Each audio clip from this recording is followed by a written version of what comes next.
Life as We Know It with Tom Walton.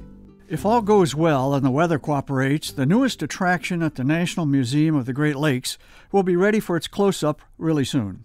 The Tugboat Ohio, a gift to the museum by the Great Lakes Towing Company, has been in tugboat surgery all winter long since it arrived back in November. The 106-foot-long tug was in sad shape indeed when the museum took ownership. I toured the boat in November, and let's face it, the thing was a rust bucket. Peeling paint and flakes of rust were everywhere.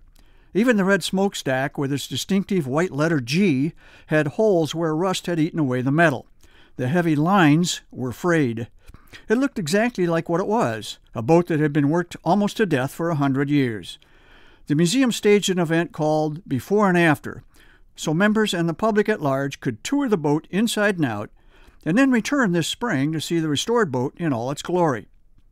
Children under 12 were not permitted to take the November tours because of potentially unsafe conditions. But that will change when the transformation of the Tugboat Ohio to Museum Ship Ohio is complete. Volunteers have been working on the boat, mostly inside, over the winter. Commercial sandblasting was scheduled to follow for the hull, but individual machinery on the boat's deck will have to be scraped and repainted by hand. It will be a labor of love for those who work on it. What a history the Ohio has to share. It was built in 1903 as a fireboat for the city of Milwaukee and fought several major blazes from the water along the Milwaukee industrial riverfront. Great Lakes Towing purchased the tug in 1952 and operated as a Lance Turner.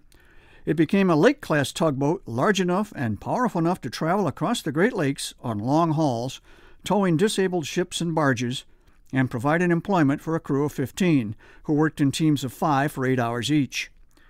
In 1973, it got its old name back, the Ohio. Ironically, the day I toured the Ohio in November, 2 other Great Lakes Towing Company tugs were helping an ocean-going freighter sail out of Toledo. The Ohio, however, will not sail again. Its engines will never again turn over. But the tug will be moored at the bow of the much larger museum freighter, the Colonel James M. Schoonmaker, as a permanent reminder of the important work of tugs. The Great Lakes Towing Company attached just one caveat to its stunningly generous gift to the museum. The Ohio, the company said, must never be used in commercial service again. As you might imagine, that was not a problem for the NMGL.